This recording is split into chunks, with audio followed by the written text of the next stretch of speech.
జై శ్రీరామ్ అండి అందరికీ. ఈ సంవత్సరం నాకు తెలిసి గరికపాటి గారి టైం బాగాలేనట్టుంది. ఏది మాట్లాడినా తప్పులే అయిపోతున్నాయి, ఏది చెప్పినా తప్పే అయిపోతుంది.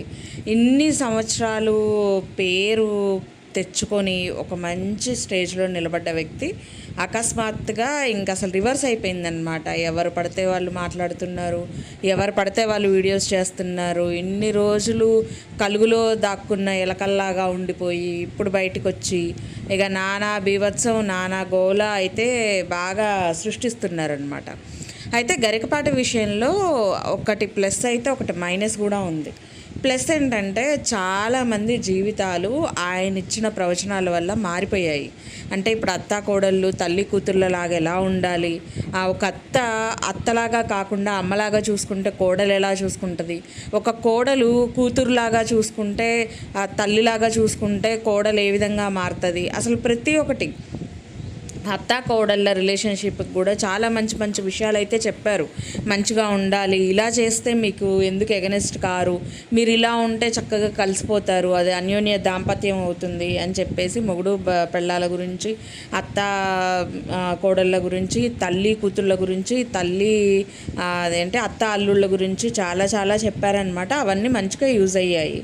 సో ఇక్కడ వచ్చే మైనస్ ఏంటంటే ఏవో 2-3 మాటలు ప్రవచనాల్లో డొల్లాయన్నమాట. ఆ డొల్లిన వాటిని పట్టుకొని ఇంత చేసిన 70-80% చేసిన మంచి మొత్తం ఆ 20% వల్ల వెళ్ళిపోయింది. ఇంకో పక్క ఏంటంటే ఆ 20% వల్ల ఏం జరిగిందంటే కలుగులో దాక్కున్న ఎలకలన్నీ బయటకు వచ్చి ఇప్పుడు అరవడం అయితే మొదలుపెట్టాయన్నమాట. ఎందుకంటే వాటి టైం నడిచింది కదా.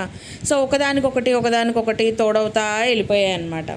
ఇంకా ఈ విషయాల మధ్యలో నేను రీసెంట్గా చూసిన విషయం ఇంకొకటి ఏంటి అంటే గరికపాటి నరసింహారావు గారు వాళ్ళ వదిన ఉన్నారు కదా. సో ఆవిడ బయటకు వచ్చారనమాట.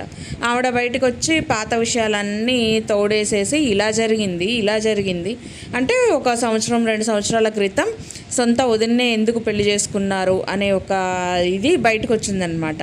సో దాని మీద కొన్ని రోజులు కాంట్రవర్సీ నడిచింది. దాని గురించి ఎవ్వరు అందులో ఉండే ఏ పర్సన్ బయటికి రాలేదు. అయితే ఈ పర్సన్ ఈ మధ్య కాలంలో బయటకు వచ్చి అన్ని విషయాలు అయితే బయటికి ఎక్స్ప్లెయిన్ చేశారనమాట. ఎలా అంటే ఫస్ట్ వాళ్ళ అన్ననే మ్యారేజ్ చేసుకున్నాను.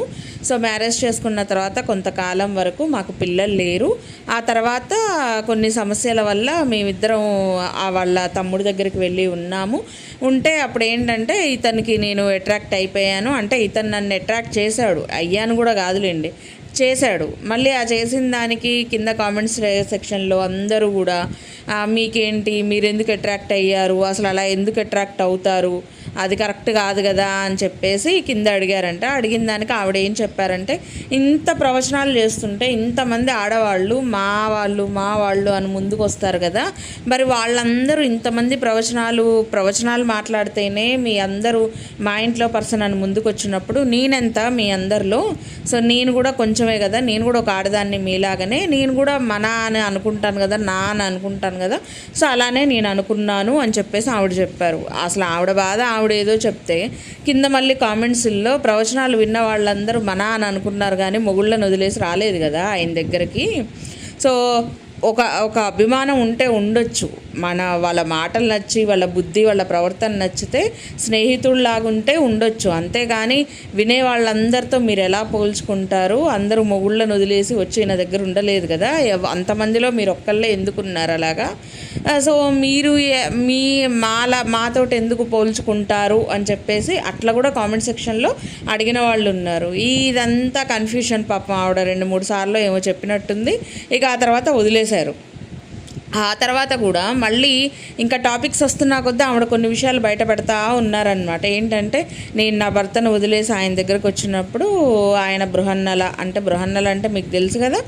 సో బృహన్నల, సో మాకు ఎటువంటి పిల్లలు లేరు, కొన్నాళ్ల వరకు ఉన్నప్పుడు ఏంటంటే నా అమాయకత్వాన్ని అతను యూజ్ చేసుకున్నాడు. అంటే బృహన్నల ఎలా యూజ్ చేసుకుంటారు అమాయకత్వాన్ని, నాకు అర్థం కాలే. నిజం చెప్పాలంటే నాకు అర్థం కాలే. బృహన్నలకి అమాయకత్వాన్ని వాడుకునేంత అవసరం ఏమొస్తుంది? ఇప్పుడు మామూలు మగ మనిషి అనుకో, ఆడ మనిషి దగ్గర నుంచి ఏది ఆశించాలో అది ఆశిస్తాడు అనుకుంటే అది వేరు. కానీ బృహన్నల అన్నప్పుడు ఆశించడానికి ఏముంటుంది, తీసుకెళ్ళడానికి ఏముంటుంది? మరి ఏమో నాకు అర్థం కాల బృహన్నల. సో నాకు తర్వాత అర్థమైన తర్వాత మళ్ళీ నేను దూరంగా ఉన్నాను. ఉంటే మళ్ళీ వాళ్ళ అన్నం తీసుకొచ్చి నాతోటి కలిపేశాడు అని చెప్పేసి. మరి అన్నతో కలపాలి అన్న ఉద్దేశం ఉన్నప్పుడు ఈ రకంగా అయితే ఎవరు ప్రవర్తించరు కదా. ఒకవేళ కలిసిపోవాలి అన్న ఉద్దేశం ఉన్నప్పుడు ఈవిడ కూడా అలా ప్రవర్తించకూడదు కదా. ఒకరి ఇష్టం లేకుండానే ఈ మనిషితో ఉండు అంటే ఉండిపోతారా అండి? ఇప్పుడు మనకి ఒక ఇష్టం అనేది ఉండాలి. ఎవరైతే మనతో పాటు ఉంటుర్రో వ్యక్తులు, ఆ వ్యక్తి మనం ఇష్టపడితే తప్ప మన జీవితంలోకి రాలేరు. అలా కాకుండా నువ్వు వీళ్ళతో ఉండు అంటే ఎలా ఉండిపోతారు? ఇప్పుడు ఈవిడ అంటున్నారు, నాకు అసలు ఏది ఇష్టం లేదు, నేను వచ్చి చాలా దూరంగా బతుకుతున్నా ఫ్యామిలీతోటి అని చెప్పి. ఇది ఎవరో డిసైడ్ చేసింది కాదు కదా, వాళ్ళే డిసైడ్ చేసుకున్న లైఫ్. సో అలాంటప్పుడు అంతకుముందు కూడా నువ్వు ఇక్కడుండు అంటే ఉండడం కుదరదు కదా.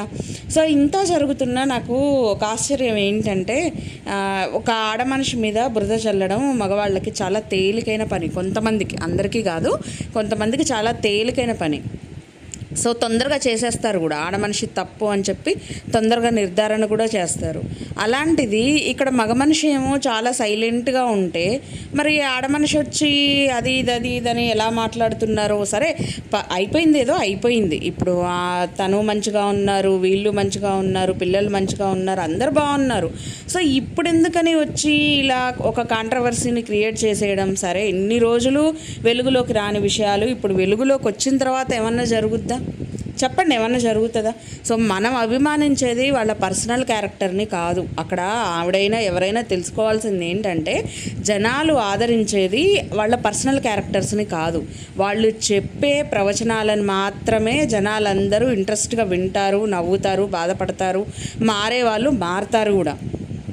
సో అంతేగాని మనుషుల్ని ఇష్టపడకుండా, అది కొంతమంది ఉండొచ్చు పూర్తిగా పర్సనల్గా, అసలు మనిషి అంటే పడకపోతే అది వేరు.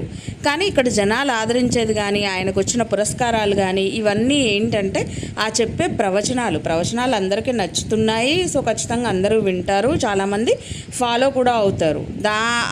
అతను చెప్పే ప్రవచనాల దాటికి ముందుకొస్తారే కానీ పర్సనల్ నువ్విలాగనా అని ఎవరు అడగరు. అలాంటప్పుడు ఎందుకు పర్సనల్ విషయాలు బయటకు తీసుకొని రావడం వల్ల, దీనివల్ల ఎవరి క్యారెక్టర్ బ్యాడ్ అవుతుంది చెప్పండి? ఎవరి క్యారెక్టర్? ఇప్పుడు బురదలో ఒక కమలం వికసిస్తుంది, కమలానికి ఆ బురద అంటినా సరే దాని విలువ దానికే ఉంటుంది, బురదలాగానే ఉంటుంది. సో అంతేకాని ఎప్పుడైనా సరే ఒక మనిషి మీద పగ సాధిద్దాము అని అనుకుంటే టైం కోసం వెయిట్ చేయాలి. కానీ ఆ టైం అవసరం లేకుండా నిజాలు చెప్పాలి అనుకుంటే ఇంతకుముందే ఎప్పుడో చెప్పేసేయచ్చు. ఇప్పటిదాకా అవసరం లేదు. ఎప్పుడైతే లైఫ్ డిస్టర్బ్ అయిపోయిందో అప్పుడే బయటకు వచ్చి నిజాలు చెప్పేయచ్చు. ఫైనల్గా ఇంకొకటి నాకు అసలు విషయాలు నచ్చింది ఏంటి అంటే, ఇంత జరుగుతున్నా అసలు ఒక మనుషుల గురించి వివరణ కోసం ఎవరైతే ఉన్నారో గరకపాటి గారు, ఆయన బయటికి వచ్చి వీటి గురించి మాట్లాడకపోవడం అనేది ఒక మంచి విషయం. ఎందుకంటే ఫ్యామిలీలో ఆడవాళ్ళ పరువు పోతే మన పరువు పోయినట్టే, అది జనరల్గా. అలా ఆలోచించుకొనే ఏ విషయం ఆయన బయటకు చెప్పకుండా తన కడుపులోనే అన్ని విషయాలు. సరే అన్నకు పుట్టిన పిల్లలు అయితే కానివ్వండి, ఇప్పుడు ఇతను బృహన్నల అన్నకు పుట్టిన పిల్లల్ని తీసేసుకున్నాడు, పెంచుకుంటున్నాడంటే అది మంచే కదా. ఇప్పుడు ఆ పిల్లలు కూడా బయటకు వచ్చి నన్ను పెంచిన ఆయన దుర్మార్గుడు, నన్ను పెంచిన ఆయన ఇది, లేకపోతే నన్ను ఇట్లా చేసిండు అట్లా చేసిండని ఆ పిల్లలు ఏ రోజన్నా చెప్పారా? 30-40 ఏళ్ళు వచ్చి ఉంటాయి ఆ పిల్లలకి. వాళ్ళ లైఫ్లో వాళ్ళకి సెటిల్ అయిపోయి ఉంటాయి.